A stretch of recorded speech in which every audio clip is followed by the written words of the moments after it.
Hello दोस्तों, इस video में हम लोग मुंशी प्रेमचंद की कहानी बूढ़ी काकी पढ़ेंगे। बुढ़ापा बहुधा बचपन का पुनरागमन हुआ करता है। बूढ़ी काकी में जिहा स्वाद के सिवा और कोई चेष्टा शेष न थी और न अपने कष्टों की ओर आकर्षित करने का रोने के अतिरिक्त कोई दूसरा सहारा ही। समस्त इंद्रियां, नेत्र, हाथ और पैर जवाब दे चुके थे। पृथ्वी पर पड़ी रहती थी और घर वाले कोई बात इनकी इच्छा के प्रतिकूल करते थे। भोजन का समय टल जाता या उसका परिमाण पूर्ण न होता अथवा बाजार से कोई वस्तु आती और उन्हें न मिलती तो वे रोने लगती थीं। उनका रोना सिसकना साधारण रोना न था, वे गला फाड़ फाड़ कर रोती थीं। उनके पतिदेव को स्वर्ग सिधारे कालांतर हो चुका था। बेटे तरुण होकर चल बसे थे, बस एक भतीजे के सिवा और कोई न था। उसी भतीजे के नाम उन्होंने अपनी सारी संपत्ति लिख दी थी। भतीजे ने संपत्ति लिखाते समय तो खूब लंबे चौड़े वादे किए, परंतु वे सब वादे केवल कुली डिपो के दलालों के दिखाए हुए सब्जबाज थे। यद्यपि उस संपत्ति की वार्षिक आय 150-200 रुपए से कम न थी, तथा बूढ़ी काकी को पेट भर भोजन भी कठिनाई से मिलता था। इसमें उनके भतीजे पंडित बुद्धिराम का अपराध अथवा उनकी अर्धांगिनी श्रीमती रूपा का, इसका वर्णन करना सहज नहीं है। बुद्धिराम स्वभाव के सज्जन थे, किंतु उसी समय तक जब तक कि उनके कोष पर कोई आंच न आए। रूपा स्वभाव से तीव्र थी, सही पर ईश्वर से डरती थी, अतएव बूढ़ी काकी को उसकी तीव्रता उतनी न खलती जितनी बुद्धिराम की भलमन साहत। बुद्धिराम को कभी भी अपने अत्याचार का खेद होता था। विचारते कि इस संपत्ति के कारण मैं उस समय भलमानुस बना बैठा हूँ। यदि मौखिक आश्वासन और सूखी सहानुभूतियों से स्थिति में सुधार हो सकता तो उन्हें कदाचित कोई आपत्ति न होती, परंतु विशेष वे का भय उनकी सचेष्टा को दबाए रखता। यहाँ तक कि यदि द्वार पर कोई भला आदमी बैठा होता और बूढ़ी काकी उसी समय अपना राग अलापने लगती तो वह आग हो जाते और घर में आकर उन्हें जोर से डांटते। लड़कों को बुढ़ों से स्वाभाविक विद्वेष होता ही है, और फिर अब माता पिता का यह रंग देखते तो बूढ़ी काकी की ओर सताया करते। कोई चुटकी काट कर भागता तो कोई उन पर पानी की कुल्ली कर देता। काकी चीख मारकर रोती, परंतु यह बात प्रसिद्ध थी कि वह केवल खाने में के लिए रोती हैं, अतएव उनके संताप और अंतर्नाद पर कोई ध्यान नहीं देता था। हाँ, काकी क्रोधातुर होकर बच्चों को गालियां देने लगती तो रूपा घटना स्थल पर पहुंचती। इसी भय से काकी अपनी जिहा कृपाण का कदाचित ही प्रयोग करती थी। यद्यपि उपद्रव शांति का यह उपाय रोने से कहीं अधिक उपयुक्त था। संपूर्ण परिवार में यदि काकी से किसी को अनुराग था तो वह बुद्धिराम की छोटी लड़की लाडली थी। लाडली अपने दोनों भाइयों के भय से अपने हिस्से की मिठाई चबेना बूढ़ी काकी के पास बैठकर खाया करती थी। यही उसका रक्षागार था।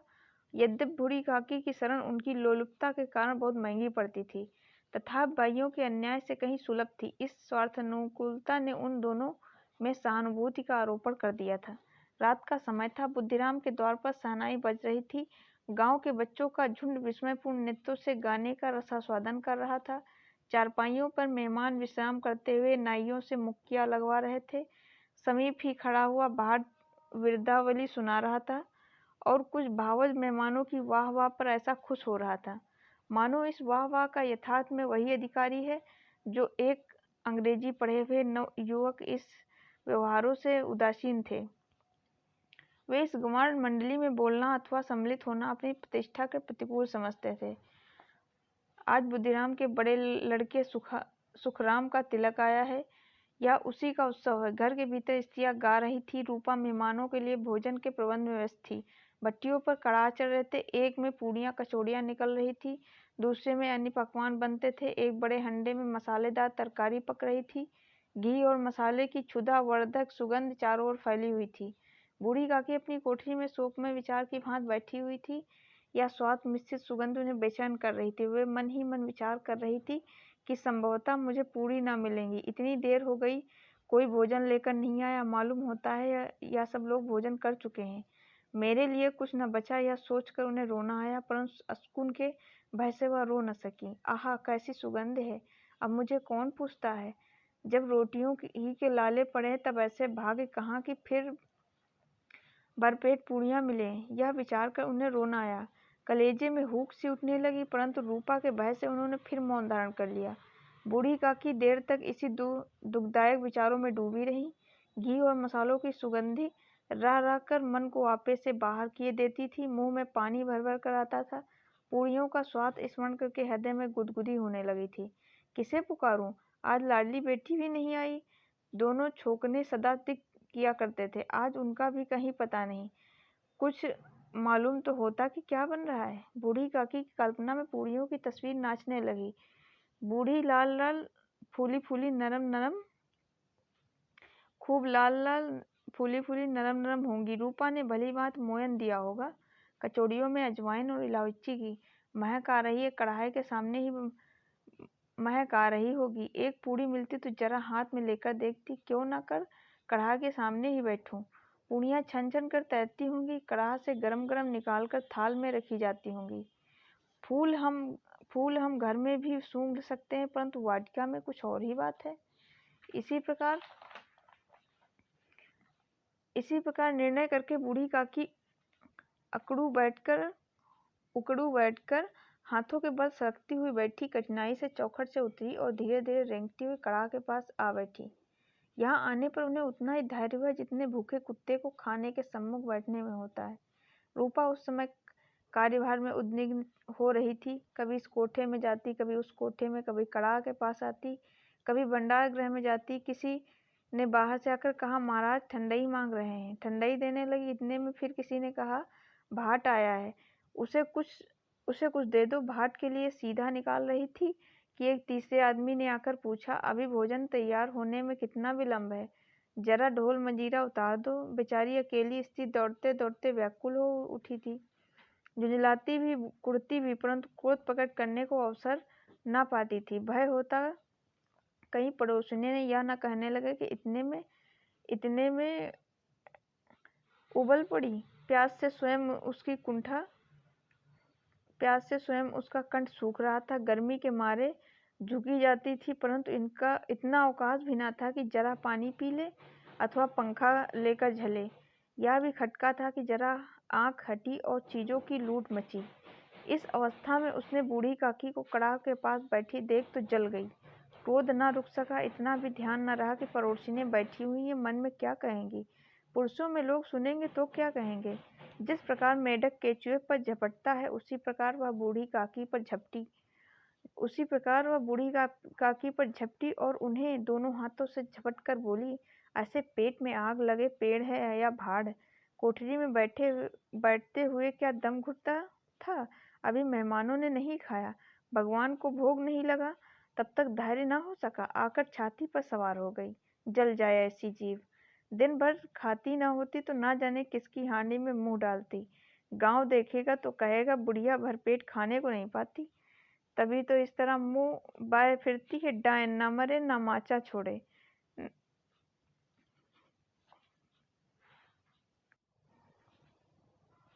नाम बेचने पर लगी है, नाक कटवा कर दम लेगी। इतना ठूंसती है, ना जाने कहाँ भस्म हो जाता है। लो, भला चाहती हो तो जाकर कोठरी में बैठो।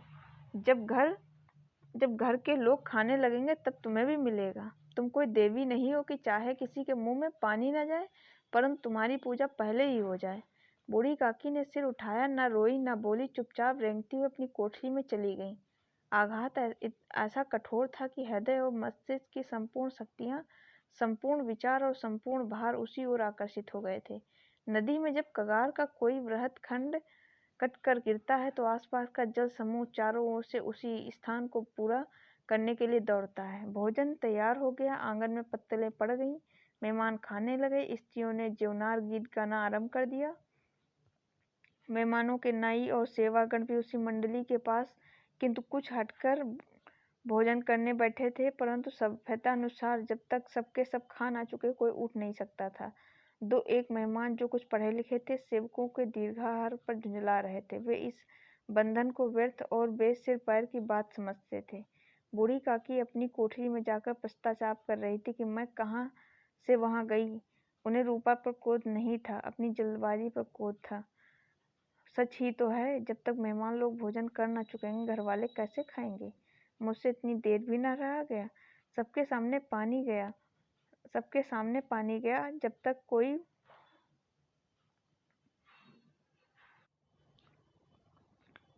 सबके सामने पानी गया, अब जब तक कोई बुलाने ना आएगा ना जाऊंगी। मन ही मन इसी प्रकार का विचार कर वह बुलाने की प्रतीक्षा करने लगी। परंतु घी की रुचिकर सुबास बड़ी ही धैर्य परीक्षक प्रतीत हो रही थी। उन्हें एक एक पल एक एक युग के समान मालूम हो रहा था।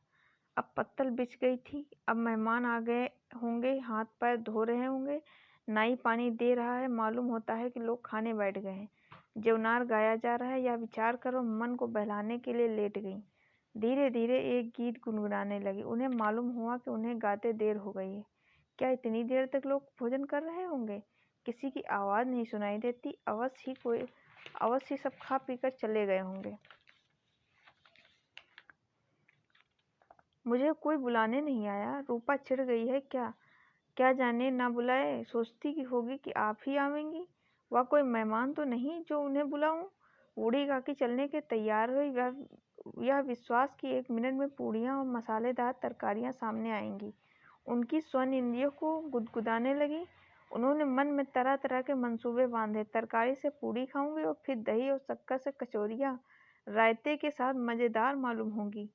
चाहे कोई बुरा माने चाहे कोई भला, मैं तो मांग मांग कर खाऊंगी। यही ना लोग कहेंगे कि इन्हें विचार नहीं। कहा करेंगे इतने दिनों के बाद पूड़ियाँ मिल रही हैं तो मुंह जूठा करके थोड़े ही उठ जाऊंगी। वह उकड़ू बैठकर हाथों के बल सरकती हुई आंगन में आई।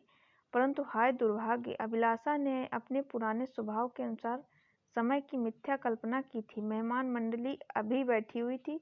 कोई खाकर उंगलियां चाटता तो कोई तिरछी नेत्रों से देखता था कि और लोग अभी खा रहे हैं या नहीं। कोई इस चिंता में ना था कि पत्तल पर पूड़ियाँ छूटी जाती हैं, किसी तरह उन्हें भीतर रख लेता। कोई दही खाकर जीभ चटकारता था, परंतु दूसरा दोना मांगते संकोच करता था। इतने में बूढ़ी काकी रेंगती हुई उनके बीच में जा पहुंची। कई आदमी चौंक कर उठ खड़े हुए, बोले, पुकारने लगे, अरे यह बुढ़िया कौन है? या कहाँ से आ गई? देखो किसी को छू न ले। पंडित बुद्धिराम काकी को देखते ही कोष से तिलमिला उठे। पूड़ियों का थाल लिए खड़े थे।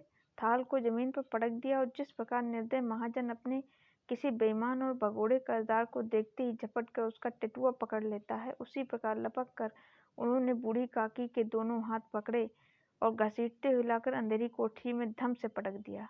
आशा रूपी वाटिका लू के एक ही झोंके से नष्ट विनष्ट हो गई। मेहमानों ने भोजन किया, घर वालों ने भोजन किया, बाजे वाले धोबी चमार भी भोजन कर चुके, परंतु बूढ़ी काकी को किसी ने न पूछा।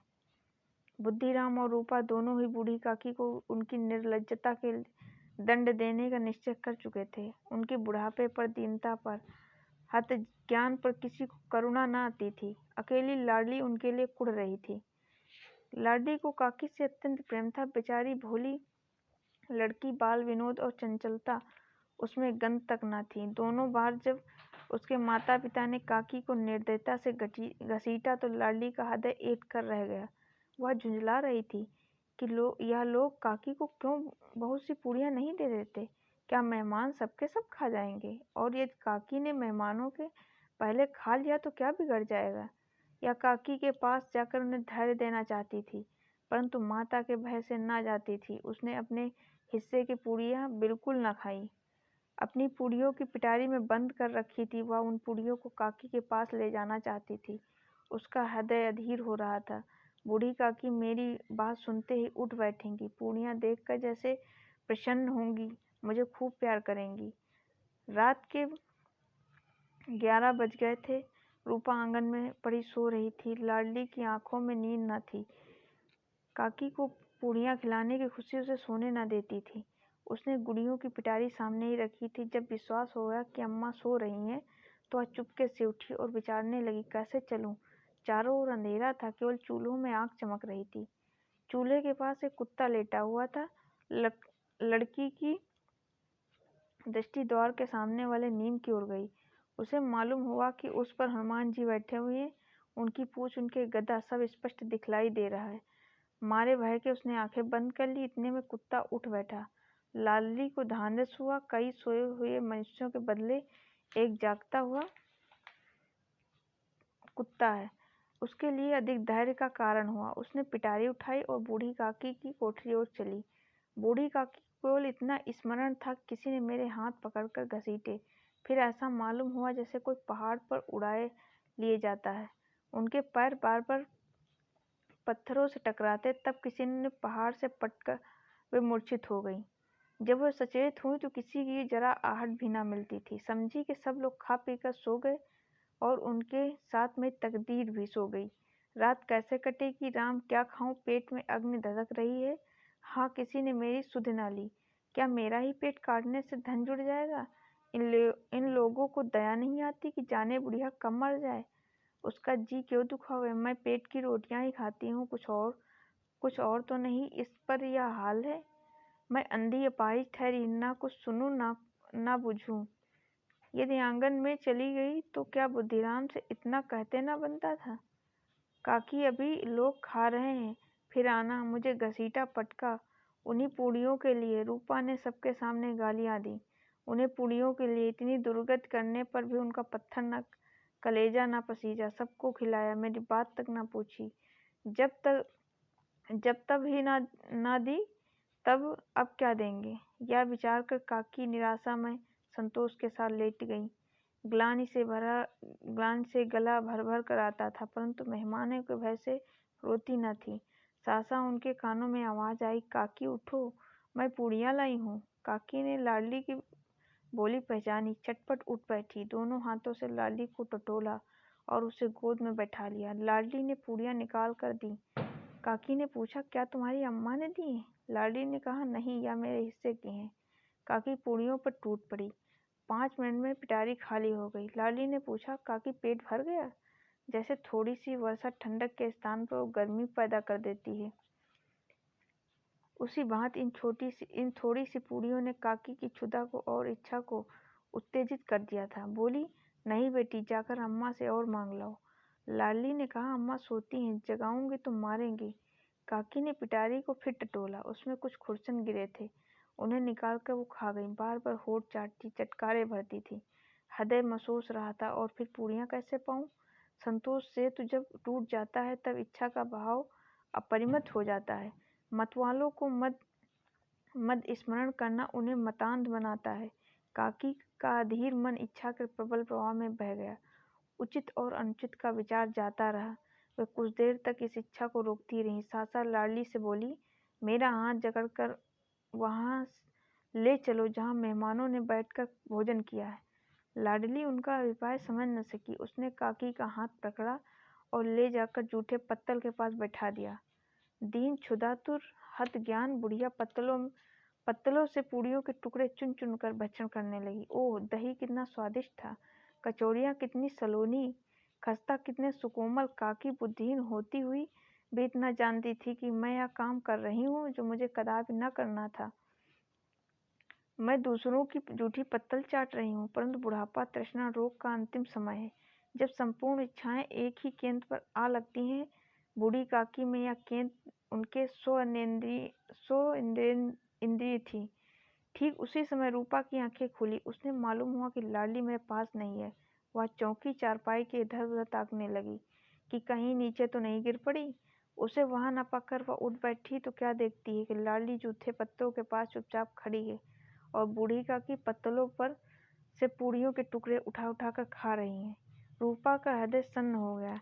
किसी गाय की गर्दन पर छुरी चलते देखकर जो अवस्था उसकी होती है, वही उस समय हुई थी। एक ब्राह्मणी दूसरों की जूठी पत्तल टटोल के इससे अधिक शोकमय दृश्य असंभव था। पूड़ियों के कुछ ग्रासों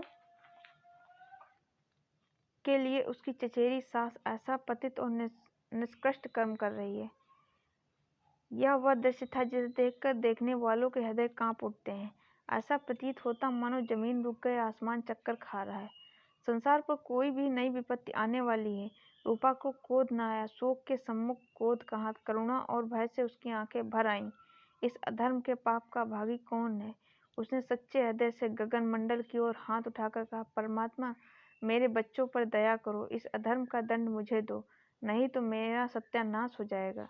रूपा को अपनी स्वार्थपरता और अन्याय इस प्रकार प्रत्यक्ष रूप में कभी न देख पड़े थे। यह सोचने लगी, हाय कितनी निर्दयी हूँ मैं, जिसकी संपत्ति से मुझे 200 रुपये वार्षिक आय हो रही है, उसकी यह दुर्गति, और मेरे कारण हे दयामय भगवान, मुझे भारी चूक हुई है, मुझे क्षमा करो। आज मेरे बेटे का तिलक है, सैकड़ों मनुष्यों ने भोजन पाया, मैं उनके इशारों की दासी बनी रही, अपने नाम के लिए सैकड़ों रुपए व्यय कर दिए, परंतु जिसकी बदौलत के हजारों रुपए खाए, उसे इस उत्सव में भी भरपेट भोजन न दे सकी।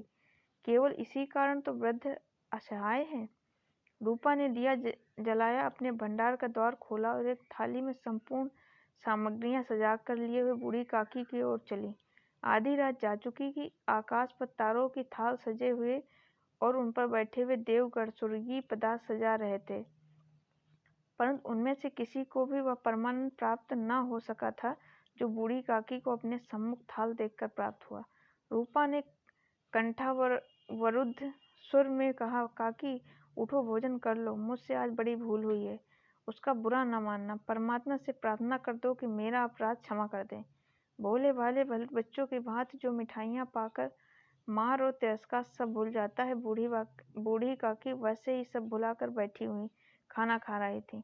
उनके एक एक रोए से सच्ची सदिच्छाएं निकल रही थी और रूपा बैठी स्वर्गीय दृश्य का आनंद लेने में निमग्न थी।